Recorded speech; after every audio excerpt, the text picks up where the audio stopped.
Salmos 145, versículo 14. La Santa Biblia dice así, honrando al Padre, al Hijo y a su Santo Espíritu. Sostiene Jehová a todos los que caen y levanta a todos los oprimidos. Repetimos, sostiene Jehová a todos los que caen y levanta a todos los oprimidos. Puede sentarse, por favor. El objetivo de haber preparado este mensaje, amados hermanos, es mostrar que Dios no abandona a quien incluso ha caído, sino que extiende su gracia para restaurar y darle una nueva oportunidad. Hermanos, mientras hay vida, hay esperanza. Mientras estamos vivos, tenemos esperanza. No podemos decir que ya no podemos. Como he estado enseñándoles en la iglesia, mis hermanos, nuestra ciudadanía no es de este mundo.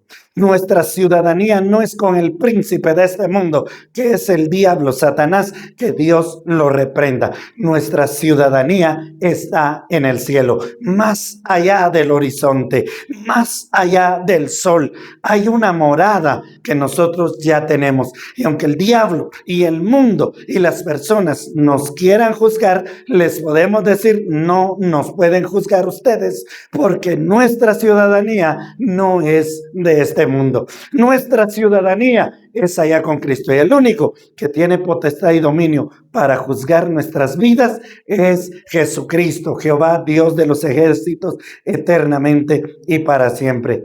Todos hemos experimentado caídas en algún momento de la vida.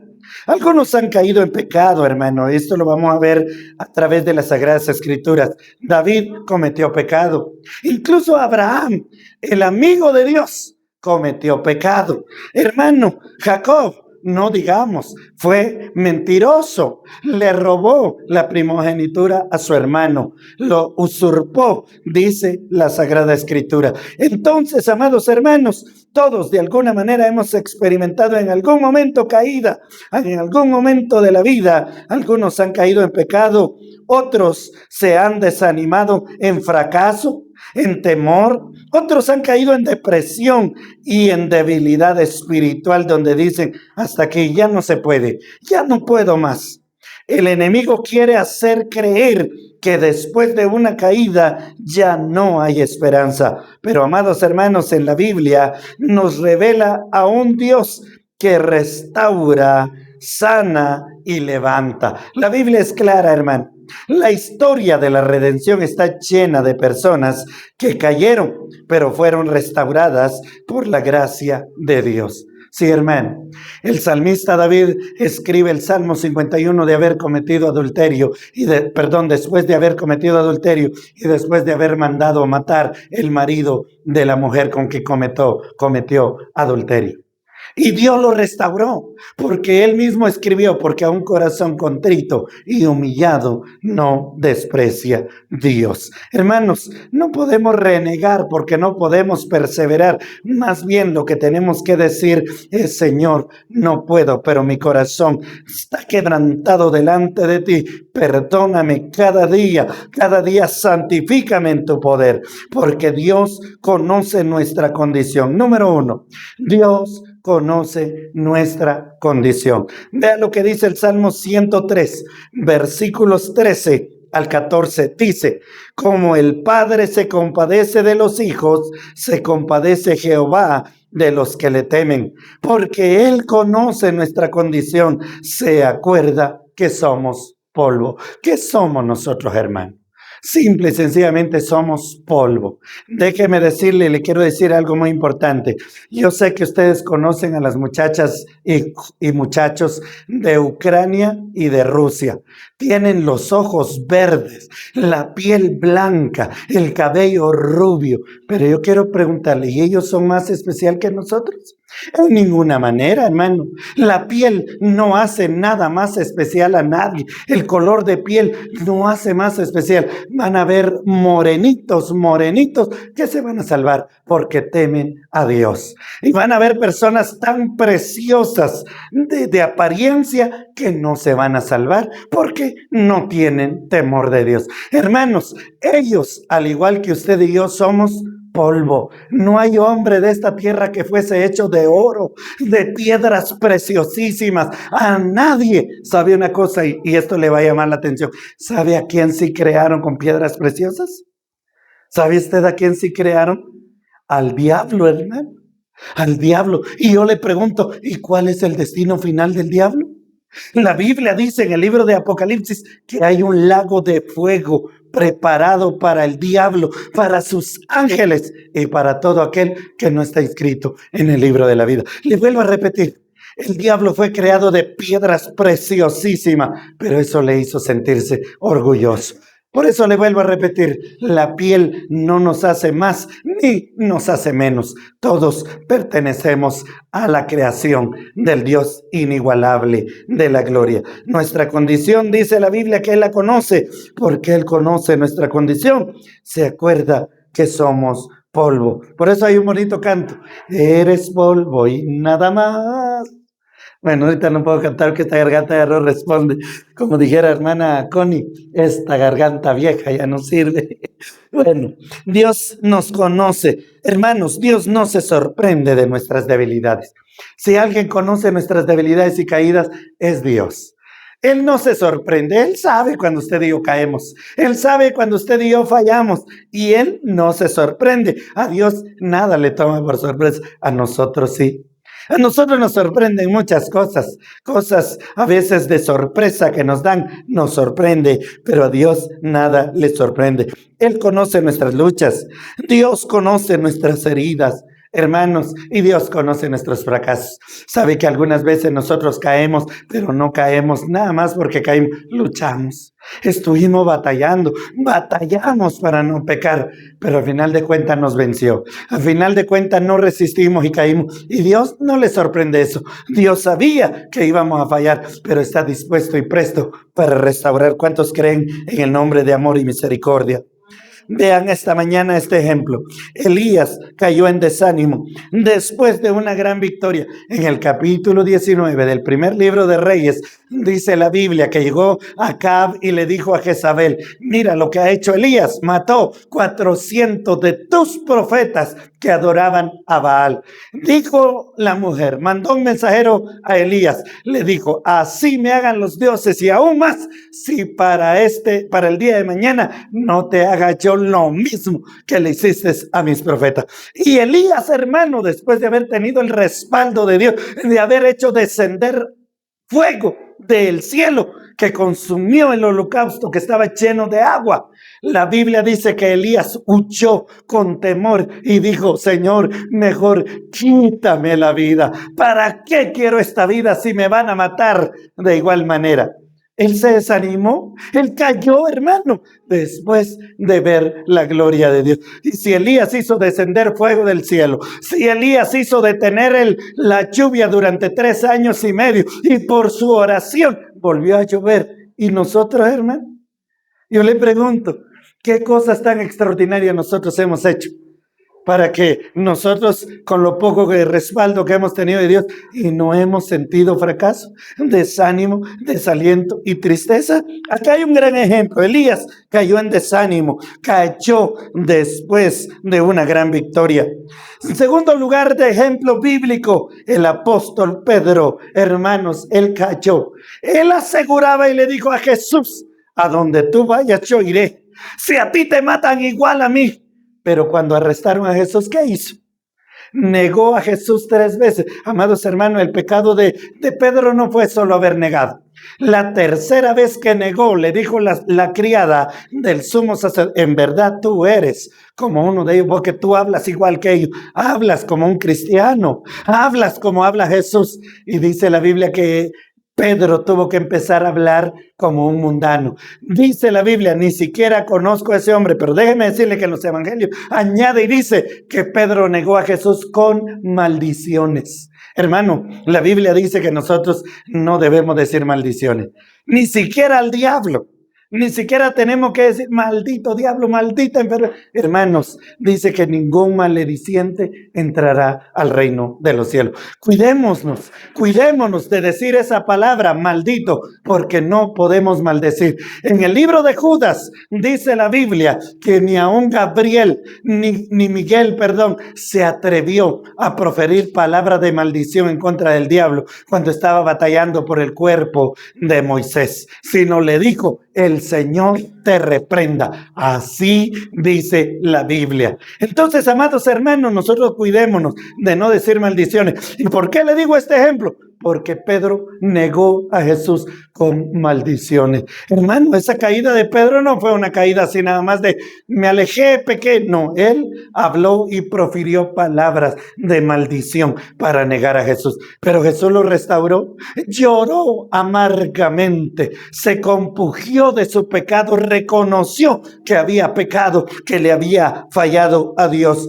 Tercer ejemplo, David cayó en pecado. Usted y yo sabemos, yo ya se lo expliqué. Hermano, cometió adulterio. En primer lugar, su primer pecado era en que empezó a ser ocioso. La palabra ocioso significa en nuestros términos vagancia. Él tenía que ir a la guerra, pero él no se fue, se quedó en el techo, en la terraza del palacio y empezó a pasearse como alguien que mira una casa para abajo. Y a la par del palacio estaba Betsabé, se estaba bañando, obviamente estaba desnuda. David la codició y la mandó a llamar. Cometió pecado de adulterio con ella.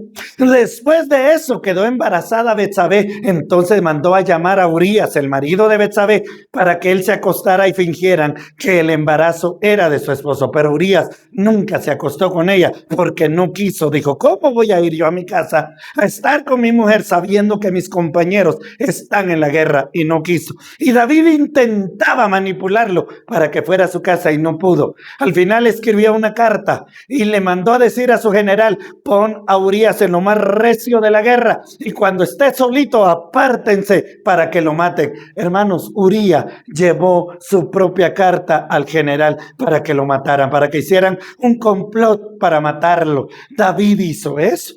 Natán el profeta confrontó a David de que había cometido un gravísimo pecado. Pero déjeme decirle que David dijo: he pecado, ora por mí para que Dios perdone mi pecado. Le dijo al profeta, y le dijo al profeta: Dios ya te perdonó porque Dios conoce tu corazón. Pero déjeme decirle otro que cayó, cometió pecado, se llama Saúl, pero él no se arrepintió. Hermano, acá hay ejemplos de quienes pecaron, pero se arrepintieron. Por ejemplo, ya le hablé de Elías, pecó y se arrepintió. Pedro pecó, pero también se arrepintió. Y David pecó, pero también se arrepintió. Otros personajes, Salomón pecó, la Biblia no nos enseña que se haya arrepentido. Y acá estoy hablando de Saúl, pecó también, pero no se arrepintió. Hermanos, todos fallamos, todos pecamos. La gran diferencia es el arrepentimiento. ¿Cuántos alaban el nombre del Señor?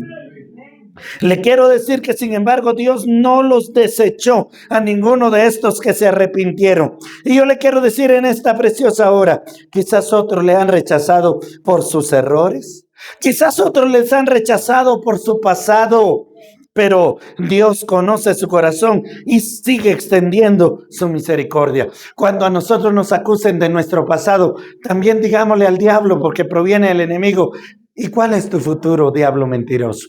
Tu futuro es el lago de fuego. El diablo, aunque se arrepienta, ya no tiene perdón. Hay un juicio ya decretado desde la eternidad, hermanos. El lago de fuego está preparado para él y para todo el que no está inscrito en el libro de la vida. Entonces, aunque nos recuerde nuestro pasado, recordémosle su futuro. El futuro del diablo es el lago de fuego, de perdición, de eternidad por los siglos de los siglos. Número 2.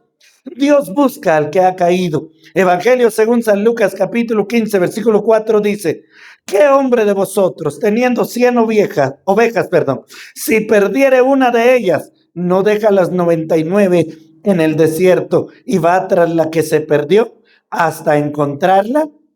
Vea este grande ejemplo. ¿Quién es el pastor de pastores o el que busca las ovejas? Es Jesucristo. Dios no espera con los brazos cruzados. Él no está con los brazos cruzados a ver si viene. No, Él anda en busca. ¿Y cómo las busca? A través de estos cultos, a través de la predicación, a través de la oración, a través de la administración. Dios sigue buscando a sus ovejas.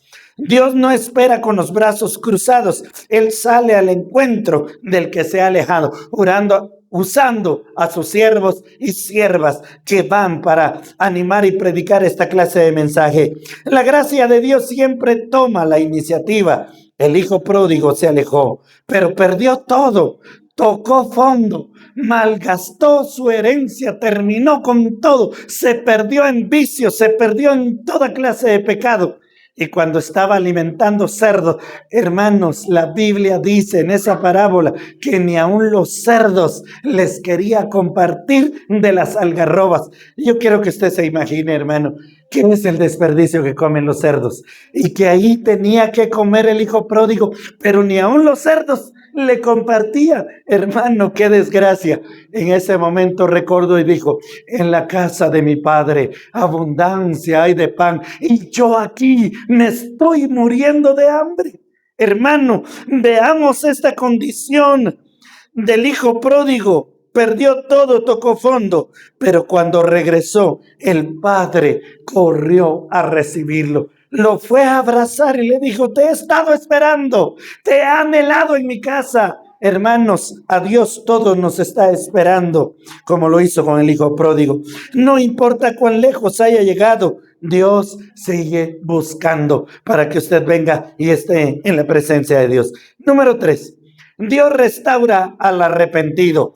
Primera de Juan, capítulo 1, versículo 9 dice: si confesamos nuestros pecados, Él es fiel y justo para perdonar nuestros pecados y limpiarnos de toda maldad. Amados hermanos, por eso le dije al principio, antes de compartir este mensaje, que nosotros debemos mantener esta fe. El único que nos puede limpiar de nuestros pecados es Cristo Jesús. Nosotros no podemos, ni porque ayunemos, ni porque vigilemos, ni porque perseveremos día y noche, pero si tenemos un corazón orgulloso, si tenemos un corazón lleno de pecado, hermano, hagamos lo que hagamos, las obras no nos van a salvar. El único que puede salvarnos se llama Jesucristo. Si nosotros somos fieles, dice, Él es fiel y justo para perdonar nuestros pecados si se los confesamos y limpiarnos de toda maldad.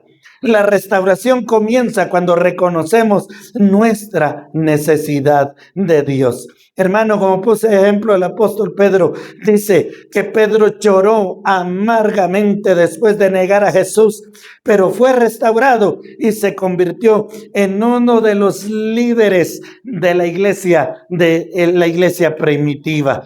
Hermano, Dios lo usó. Dice la Biblia que cuando predicó su primer mensaje a los judíos, se convirtieron 3,000 almas. En su segundo mensaje se volvieron a convertir 5,000 almas. En total, hermano, con 2 predicaciones se convirtieron 8,000 personas. Yo tengo 20 años de estar predicando, hermano. La pregunta es: ¿y cuántos se han convertido? Déjeme decirle que Pedro falló, pecó, erró, pero Dios lo usó como un instrumento poderoso. ¿Qué quiero decir con esto, hermano? Que no solo yo soy el predicador, no solo yo puedo llevar el mensaje de salvación. A usted Dios lo puede usar. A usted Dios le da ministerio, talento, dones. Hermanos, la gloria sea para Dios. Dios me dio una promesa a mí en un ayuno y se los quiero compartir a manera de testimonio para gloria de Cristo Jesús. Me recuerdo que tenía mi tecladito viejito que me habían regalado en la máquina y con ese hacía la lucha de acompañar solo con guitarra y bajo. Estuve y hermana Fabiola y hermana Fabiana, yo sé que se recuerdan con ese tecladito viejo, solo tin, tin, tin, tin, tin. Y me dieron una profecía. Dice el Señor que un día vas a tener un teclado moderno. Y sabe que hoy, mientras están ministrando los coros con los ritmos que estábamos tocando, y el hermano Gregorio que ha estado cantando con esos ritmos, que son muy bonitos, por cierto, yo me recordé de esa profecía. Y yo me recordé de ese mensaje y por eso le vuelvo a repetir: un día fallé, un día erré, pero Dios me restauró, me levantó y hoy me ha dado un talento. Dios me ha dado, no depende de mí, yo no soy inteligente para decir, es que yo sí soy bueno por eso. No, hermano, la gloria sea para Cristo Jesús. Él da los talentos, Él da los dones, Él da los ministerios. La gloria sea siempre a Cristo Jesús. Así que usted puede ser un instrumento útil dentro de la obra de Dios. Para algo Dios le ha llamado. Usted no está aquí por casualidad. Usted no solamente vino porque hay culto, porque hay oración. Usted está aquí porque Dios lo ha traído. La restauración comienza cuando nosotros reconocemos nuestra necesidad de Dios. Dios no solo perdona, también restaura la utilidad espiritual. Le vuelvo a repetir, dentro de la obra de Dios, usted y yo somos útiles. Yo he predicado mensajes que en la iglesia somos un cuerpo. Hermanos, ¿y qué es lo que tiene un cuerpo? Tiene dedos, uñas, pelitos. ¿Qué más? Nariz, ojo, boca, pulmones, hígado, riñón. Yo pregunto y le pregunto, ¿y usted cree que es parte de ese cuerpo? Ay, hermano, yo no quiero ser uña, dirá usted. Hermanos, somos miembros de un cuerpo, la Biblia dice. Entonces, y somos útiles. Hermano, yo le voy a decir, nuestras uñas no están por casualidad. Si yo no tuviera uñas, no pudiera hacer esto, no aguantara, me dolería. Pero porque tengo uñas, tienen una función muy especial en mis manos. Así los dedos, todo tiene una función. Le vuelvo a repetir, Dios no solo perdona, también restaura la utilidad. Recuerde cuando le servía y sentía la unción de la presencia del Espíritu Santo. Yo quisiera preguntarle a las hijas de hermana Reina. Hermana Reina me ha dado testimonio que están bautizadas, que le sirvieron a Dios y si estaban bautizadas, ellas tomaron privilegio. Y yo quisiera preguntarle, llegar a su corazón, posiblemente están en la cocina y me están escuchando. ¿Qué sentían cuando Dios la usaba? ¿Qué sentían cuando cantaban, cuando alababan, cuando oraban? ¿Qué sentían? Y la pregunta es, ¿y ahora qué están sintiendo? ¿Qué esperan para regresar a los caminos del Señor? ¿Qué esperan? Las cosas no se van a poner mejor. Las cosas no van a ser especiales para que nosotros digamos, oh, ya es tiempo. Llegará el día en que no habrá, hermano, más oportunidad. Usted sabe lo que sucedió acá recién en Venezuela, un terremoto. Hermano, yo escuché que habían muerto 1,800 el primer día de la noticia, pero que habían muchos desaparecidos. En la noche habían 1,800 muertos. ¿Cuántos habrán ahorita? Israel, El Salvador, Estados Unidos mandaron tropas de rescate. Ya están moviendo escombros para ver si encuentran a sobrevivientes. Y han habido testimonios, hermano, bebitos están sacando de debajo de los escombros. Y yo pregunto, ¿por qué Dios salvó a esos bebés? ¿Y por qué murieron tanta gente vieja? ¿Por qué murió tanta gente grande? Porque posiblemente Dios les advirtió, les habló, les llamó a que se entregaran y no lo quisieron hacer. Hicieron oídos sordos. Hermanos, la vida así nos puede sorprender. Estos edificios no es una seguridad. Si viniera un terrible terremoto, nos podemos morir. ¿Y estamos preparados? Hermano, volamos al cielo. Nos vamos con Cristo, no nos vamos al infierno. ¿Cuántos pueden alabar el nombre del Señor? Número 4. Dios da nuevas fuerzas al cansado. Isaías capítulo 40 versículo 31. Pero los que esperan a Jehová tendrán nuevas fuerzas, levantarán alas como las águilas, correrán y no se cansarán, caminarán y no se fatigarán. Yo quiero que usted crea, hermano, que somos como águilas. ¿Qué hace un águila cuando hay una tormenta? ¿Qué cree usted que hace un águila cuando hay una tormenta? ¿Sabe? Vuela dentro de la tormenta, donde hay rayos, donde hay lluvia, donde hay tempestad, y sube por encima. Usa el viento para estar encima de la tormenta. ¿Qué hacen los demás pajarillos cuando hay tormentas? Van a los árboles a buscar refugio. Ahora yo le pregunto, ¿usted es un pajarito o es un águila? La Biblia dice, pero los que esperan a Jehová tendrán nuevas fuerzas, levantarán alas como ¿qué? Como las águilas, correrán y no se cansarán, caminarán y no se fatigarán. Muchos no han caído en pecado, sino en agotamiento espiritual, hermanos. Este mensaje es general. Yo no estoy hablando acá porque, hermano, aquí puros caídos hay. No, a veces caemos en desánimo. Yo mismo he caído en desánimo. Yo mismo he querido salir corriendo. ¿Sabe? Hoy venía escuchando en el carro una administración del hermano César Cetino y estaba dando una profecía que yo le dije a mi esposa, yo no sé si usted siente que se es para nosotros. Dios conoce cuando has querido salir corriendo. Dios sabe que han habido momentos que ha querido dejar todo. Y cuando yo estaba escuchando eso, ¿quién es el que conoce cuando han llegado esos pensamientos a nuestras vidas? Dios, hermano. Él nos conoce perfectamente, pero Él nos da nuevas fuerzas. Las cargas de la vida pueden desgastar. Problemas familiares, enfermedades, crisis económicas. Hermano, yo no sé si le ha pasado a usted que cuando no tiene ni siquiera para comer una golosina y tiene deseo de comerse una golosina. No tiene para nada y tiene deseo de comer. Como quisiera comer mi pescadito, pero no hay pisto. Y nos toca comer hierbitas, no digo que es malo, pero esos momentos cuando estamos pasando de crisis económicas, hermanos, se siente. Otra de las cosas que pueden suceder son desilusiones. Pero Dios promete renovar las fuerzas de los que confían en Él. La misma mano que le sostuvo antes puede sostenerle nuevamente hoy. Así que vuelvo a recordar una vez más, cuando le servía a Dios, cuando era usado por Dios, amados hermanos, cómo se sentía y cómo se siente hoy. Su caída no tiene que ser el final de su historia. La caída no tiene que ser el final de la historia. Hermano, yo conozco a un hermano que le sirvió a Dios, estuvo a la par de un pastor y trabajó con él. Y llegó un tiempo donde llegó la debilidad a su vida y cayó en pecado. Se alejó de Dios, estuvo lejos durante muchos años. Pero un día llegó a reconciliarse con Dios y le dijo a Dios, si tan solo me regalaras, si mal no recuerdo, 5 años, 3 años, si tan solo me regalaras, yo te serviré. Y para gloria de Dios ya van más de ese tiempo. Hermanos, Dios restaura, simple y sencillamente cuando nosotros rendimos nuestro corazón. Dios restaura. Yo sé que a alguien Dios le está hablando porque su caída no fue el final de su vida. Su caída solamente fue un proceso. Hoy está al frente de la obra del Señor porque es un instrumento poderoso y útil en las manos del Dios inigualable de la gloria. ¿Cuántos pueden alabar el nombre del Señor? Número 5.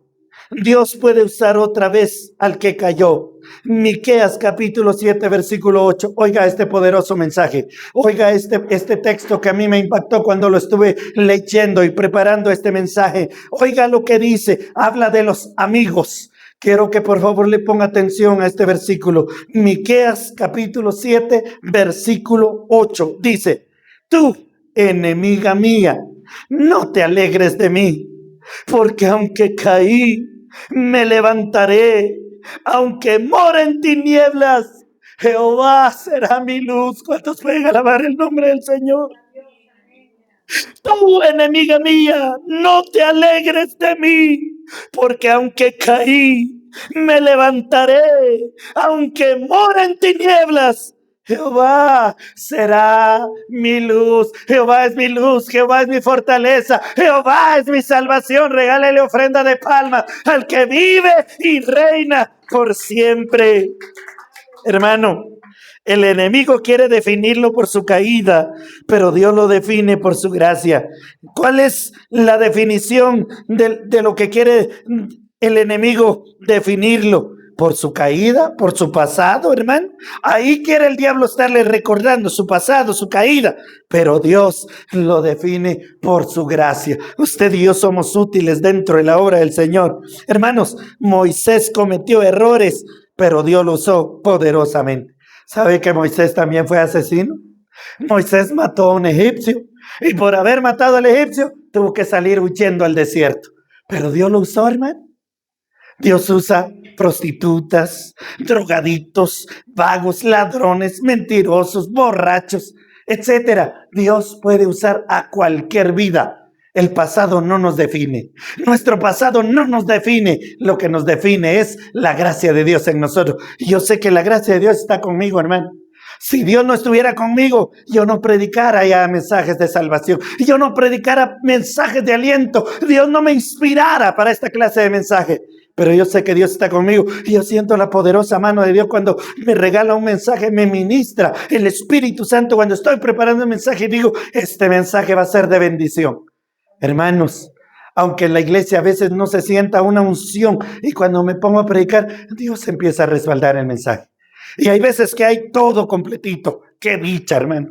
Y esto es como estar en un banquete donde primero ponen fresas con chocolate, uvitas, manzanas, ponen un montón así, ¿verdad? Para que le abra el apetito y usted está ahí y después le llevan el plato fuerte. Así hay veces en la iglesia, el culto, hermano. Es así. Hay aperitivos desde que se comienza a dirigir. Ministran los himnos, ministran los coros, todo. Y luego viene el mensaje que es el postre. ¡Hala! ¡Qué dicha, qué delicia, hermano! Ese es algo real, es algo verdadero. Moisés cometió errores, pero Dios lo usó poderosamente. David pecó y fue restaurado. Pedro negó a Cristo, pero predicó en el día de Pentecostés y miles de almas se salvaron para Cristo. La gracia de Dios es más grande que nuestro fracaso. La gracia de Dios es más grande que nuestro pasado. El poder de Dios es grande. Así que quiero decirle en esta hora, no permita que una caída temporal destruya un futuro eterno. No permita que una caída temporal, porque nuestra vida es temporal. Los días pasan como la neblina. Hermano, hoy estamos jóvenes, mañana ya estamos viejitos. Sí, yo quiero que usted medite cuando tenía 10, 12 años. ¿Se acuerda? ¿Qué hacía cuando tenía esa edad? Brincaba, se tiraba, corría, no tenía que pagar luz, no tenía que comprar ropa, nada, porque papá y mamá le tenían que dar. Se sentía contenta, cuando tenía 12 años. Y ahorita es igual, ya no, hermano. Entonces le quiero decir, no permita que una caída temporal destruya un futuro eterno. Alabado sea el nombre de Dios. Quizás hoy hay alguien herido. Quizás en esta hora hay alguien que está desanimado. Quizás hay alguien que está alejado de Dios, cansado de luchar, sintiéndose derrotado o derrotada. Escuche la voz del Señor. Sostiene Jehová a todos los que caen. Dios no vino para condenar al quebrantado, sino para restaurarlo. Dios no me ha mandado a condenar a nadie, y mucho menos decir que son hijos del diablo. Son hijos del Dios Altísimo, inigualable de la gloria.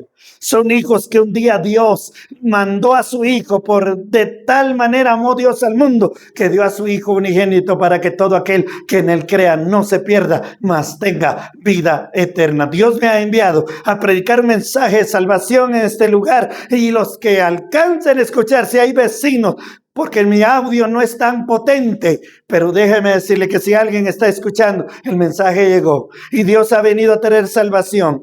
Levántese en el nombre de Jesús. Su caída no es el final, su fracaso no es su identidad, su pasado no determina su futuro. Cristo sigue levantando al caído, restaurando al quebrantado y dando esperanza al que cree que ya no puede continuar. Miqueas capítulo 7 versículo 8, volvemos a repetir: tú, enemiga mía, no te alegres de mí, porque aunque caí, me levantaré. Aunque more en tinieblas, Jehová será mi luz y mi salvación desde ahora y para siempre. Amén y amén.